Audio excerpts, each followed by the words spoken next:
Welcome to Carve Academy. Today I solved class 7th mathematics exercise 7.1. Exercise 7.1 जो है आपका उस चैप्टर से आता है जो कॉन्ग्रुएंस ऑफ ट्रायंगल से रिलेटेड हमारा 7.1 है। तो सबसे पहले हम आते हैं कि जो आपको जो चैप्टर है कॉन्ग्रुएंस ऑफ ट्रायंगल, तो कॉन्ग्रुएंस कहते किसको हैं? कॉन्ग्रुएंस के बारे में आप नहीं समझेंगे तो फिर आपको एक्सरसाइज बिल्कुल समझ में नहीं आएगी। ठीक है, तो हम एक्सरसाइज 7.1 को सॉल्व करने से पहले हम कॉन्ग्रुएंस के बारे में, ठीक है, कॉन्ग्रुएंस के बारे में समझेंगे और उसके बाद कॉन्ग्रुएंस क्या होता है, कैसे काम करता है, उसके बाद एक्सरसाइज को सॉल्व करेंगे तो आप लोग को अच्छे से आपका एक्सरसाइज समझ में आएगा। ठीक है, आइए हम सीखते हैं कॉन्ग्रुएंस के बारे में। टॉपिक डालिए पहले कॉन्ग्रुएंस। ओके, कॉन्ग्रुएंस का स्पेलिंग होता है CONGRUENCE।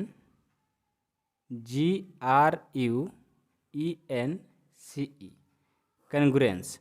अब कॉन्ग्रुएंस के बारे में देखिए, कॉन्ग्रुएंस कहता है कि ये आपका जो भी शेप बनेगा वो, जैसे मान लो कि नंबर 1 शेप और नंबर 2 शेप, अब इन दोनों में कंपेयर होगा। जब कंपेयर होगा तो दोनों एक ही जैसा होना चाहिए, हर एंगल से, हर साइड से, हर एंगल से, मतलब जैसे भी शेप से, कहीं से लंबाई से, ब्रेथ से, कहीं से, मतलब आप उसको यदि मेजर करोगे तो क्या होना चाहिए? इक्वल होना चाहिए। कहने का मतलब है कॉन्ग्रुएंस हम उसको कहते हैं जो हर तरह से वो सेम होना चाहिए। लंबाई की बात हो तो लंबाई में भी दोनों सेम हो, चौड़ाई की बात हो तो चौड़ाई में भी दोनों सेम हो, यदि एंगल का बात हो तो एंगल भी सेम हो, साइड की बात हो साइड भी सेम हो, मतलब हर जगह से वो सेम होना चाहिए।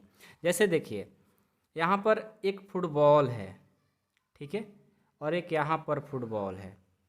इस फुटबॉल का साइज 2 नंबर और इस फुटबॉल का भी साइज 2 नंबर। तो हम कहेंगे कि बताओ फुटबॉल 1 एंड फुटबॉल 2 जो है, ठीक है, फुटबॉल 1 और फुटबॉल 2 कॉन्ग्रुएंस है क्या? बिल्कुल है, दोनों एक ही साइज का है ना, इसको क्या बोलेंगे? कॉन्ग्रुएंस है। कॉन्ग्रुएंस का साइन होता है इक्वल लिख करके और उसके ऊपर ऐसे कर दो, कॉन्ग्रुएंस हो जाता है। ठीक है, ये किसका साइन है? कॉन्ग्रुएंस का। किसका? कॉन्ग्रुएंस। ऐसे इक्वल कर दो और ऊपर ऐसे थोड़ा कर दो, ये होता है कॉन्ग्रुएंस का साइन होता है। तो कॉन्ग्रुएंस के बारे में अभी हम समझेंगे, उसके बाद ही एक्सरसाइज को सॉल्व करेंगे। तो दो फुटबॉल भी क्या होता है? एक दूसरे से कॉन्ग्रुएंस ही होता है, क्योंकि यदि देखो जैसे मान लो कि 1 रुपीज़ का सिक्का है, ठीक है, और यहाँ भी 1 रुपीज़ का सिक्का है। अब इस सिक्का को उठाकर इस पर रखोगे ना, ये पूरा का पूरा ढक जाना चाहिए, पूरा का पूरा ढक जाना चाहिए, तो क्या बोलेंगे? कॉन्ग्रुएंस है। मतलब कि जैसे मान लो हमारे पास एक पेन है, ये पेन है ना, इस पेन को और एक और पेन साइन लाते हैं, देखो ये वाला पेन। अब दोनों पेन क्या है? कॉन्ग्रुएंस है कि नहीं है? एक ही जैसा है दोनों, क्या बोलेंगे? कॉन्ग्रुएंस है, क्योंकि इसका लेंथ, ब्रेथ, वेट सब सेम होना चाहिए, यानी उसको क्या बोलेंगे? कॉन्ग्रुएंस बोलेंगे। जैसे यहाँ पर देखो ट्रायंगल एक है,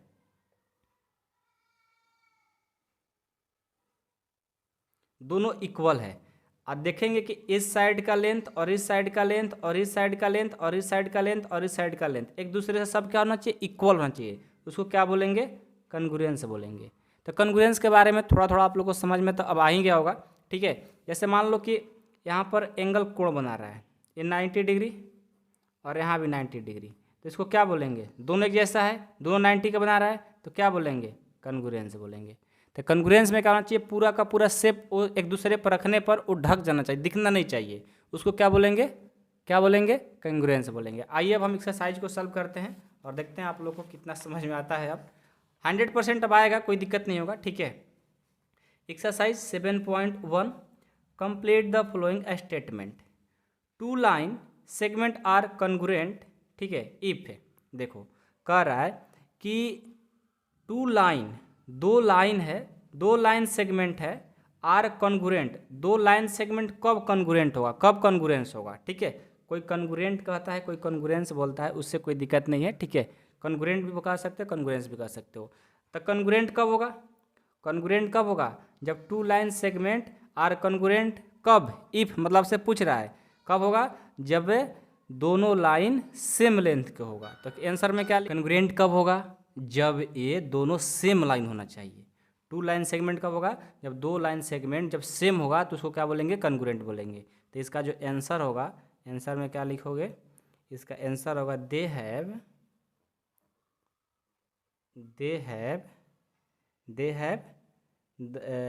the same line. Okay, same line भी लिख दो, कोई बात नहीं, इतना स्टेटमेंट नहीं जरूरत नहीं है, लेकिन आप लिख दो तो अच्छा रहेगा, एग्जामिनर खुश हो जाएगा। They have the same line. जब सेम लाइन का मतलब क्या होता है? अभी आपको बताया ना कि एक सेम लाइन मतलब ये मान लो 4 सेंटीमीटर का, तो ये भी 4 सेंटीमीटर का, ये दोनों लाइन सेम होगा तो क्या बोलेंगे? कन्ग्रुएंट बोलेंगे। वहीं यहाँ पर पूछ रहा है जब 2 लाइन सेगमेंट आर कन्ग्रुएंट कब होगा? जब वो दोनों सेम लाइन का होगा। ठीक है। बी देखो, among the congruent angles one has a measure of 70 degree, the measure of the other angle. देखो एंगल है, ठीक है, among the 2 congruent angle has measure of 70 degree. कहने का मतलब है कि किसी एक किसी एक एंगल को मेजर किया गया तो 70 डिग्री है, तो कन्ग्रुएंट होने के लिए अब अगला जो एंगल होगा वो कितने का होना चाहिए? तो आपको पता है ना कि कन्ग्रुएंट होने के लिए हर एक चीज़ इक्वल होना चाहिए, सेम होना चाहिए। तो एक 70 डिग्री है तो अगला भी कितना होना चाहिए? 70 डिग्री। आंसर हो गया। आंसर लिख करके बस इतना लिख दो, काफ़ी है। ठीक है। अब अगला देखो, when we write angle A equal to angle B we actually mean. कह रहा है कि एंगल ए और एंगल बी का मतलब क्या है, समझाइए। एंगल ए और एंगल बी का मतलब है कि इसका मेजर और इसका मेजर दोनों क्या है? इक्वल है। Measure of angle A equal to measure of angle B. समझ में आया बात? इसका मतलब होता है कि एंगल ए और एंगल बी इक्वल है। इसका मतलब क्या है? एक्चुअल मीन क्या होता है? मीन होता है कि दोनों का मेजर और इनका ए का मेजर और बी के मेजर दोनों क्या होते हैं? इक्वल होते हैं। तो measure angle A equal to measure angle B, बस इतना लिख दो, आंसर। ठीक है। अब 2 नंबर बोल रहा है कि give any 2 real life example for congruent shape. देखो आपको रियल लाइफ में जो आप जिंदगी जी रहे हो, हम लोग है ना, तो अपने ज़िंदगी लाइफ में बताना है, बुक के क्वेश्चन से कोई लेन देन नहीं है। आपको 2 एग्जाम्पल लेना है, ऐसा एग्जाम्पल लेना जो कन्ग्रुएंट हो। तो पहली बात तो हम लोग खेलते कूदते हैं ना, तो पहला तो एक हो जाएगा फुटबॉल। पहला क्या हो जाएगा? 2 फुटबॉल। 2 फुटबॉल को लोगे तो क्या होगा? वो दोनों कन्ग्रुएंट होगा। ठीक है। और एक और ले लो, और क्या लेना चाहते हो? मान लो कि class 7th math book, class 7 math book, NCERT पढ़ते हो ना, तो एनसीईआरटी हो गया। मान लीजिए आपका बुक और आपके दोस्त का बुक और एनसीईआरटी है क्लास 7th मैथ का, दोनों क्या होगा? एक दूसरे पर ढक जाएगा, यानी पूरा का पूरा इक्वल होगा हर तरह से। तो क्या हो गया? रियल लाइफ का आपका एग्जाम्पल देना था जो कन्ग्रुएंट हो। अब तक कन्ग्रुएंट आपको समझ में आ ही गया होगा। ठीक है। नेक्स्ट देखो 3 नंबर है। अब देखो 3 number, if triangle A B C congruent triangle F E D under the correspondence ABC FED right all the corresponding congruent parts of the triangle. देखो आपको गिवन है, ठीक है, जो गिवन है उसको लिख लेंगे। इसको सॉल्व करने का तरीका देखो, जो गिवन है उसको लिख लो। क्या गिवन है? ट्रायंगल ABC कन्ग्रुएंट है FED। ओके। तब आपसे बोला गया है कि ABC FED right the all corresponding congruent part of the triangle. इसका ABC और FED में कितने corresponding कन्ग्रुएंट पार्ट्स हो सकते हैं उसको आपको लिखना है। ठीक है। तो देखो यहाँ पर हम पहले एंगल बना लेते हैं। एंगल A, इसका B, इसका C, और एक FED बनाते हैं। एक F कन्ग्रुएंट दोनों होना चाहिए, F इसका नाम E, इसका नाम D। ठीक है। तो देखो ये पहले से कन्ग्रुएंट है, तो कन्ग्रुएंट इन दोनों ट्रायंगल में क्या क्या होगा? एंगल A जो है एंगल F के बराबर होगा, इक्वल होगा ना। एंगल F और एंगल E, एंगल A और एंगल F क्या होगा? पहले तो इक्वल होगा, उसके बाद B E के इक्वल होगा, C D के इक्वल होगा। तो इसको लिख लो, एंगल A जो होगा एंगल F के इक्वल होगा। ठीक है। किसी किसी बुक में ऐसे तीर का साइन दिया रहता है, लेकिन आप इक्वल लिखो, अच्छा रहेगा। और क्या हो सकता है? एंगल B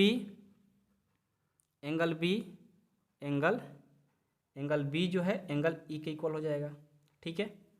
और एंगल C जो है एंगल D के, ये तो आपको पहले से गिवन है।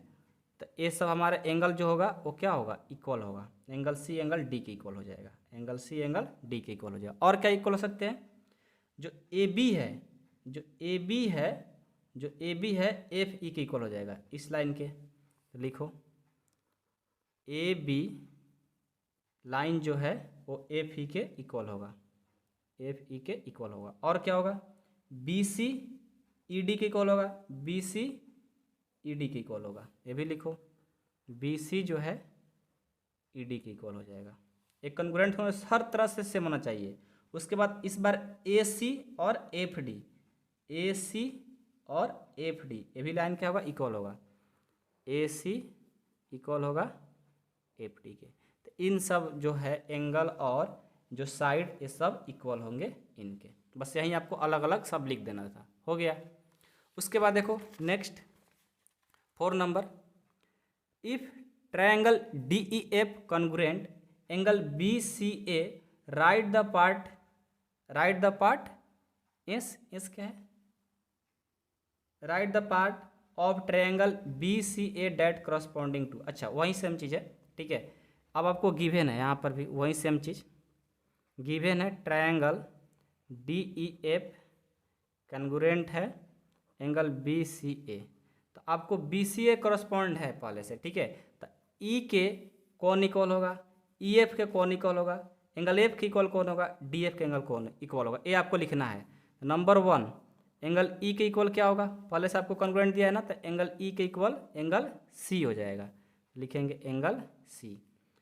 उसके बाद ई एफ लाइन जो है साइड है, ई एफ साइड के कौन इक्वल होगा, ई एफ साइड के इक्वल सी ए हो जाएगा, क्या हो जाएगा, सी ए हो जाएगा। 3rd नंबर एफ के इक्वल कौन होगा, अब तो आप भी बता सकते हो, एफ को जो इक्वल होगा ए हो जाएगा, एंगल ए हो जाएगा।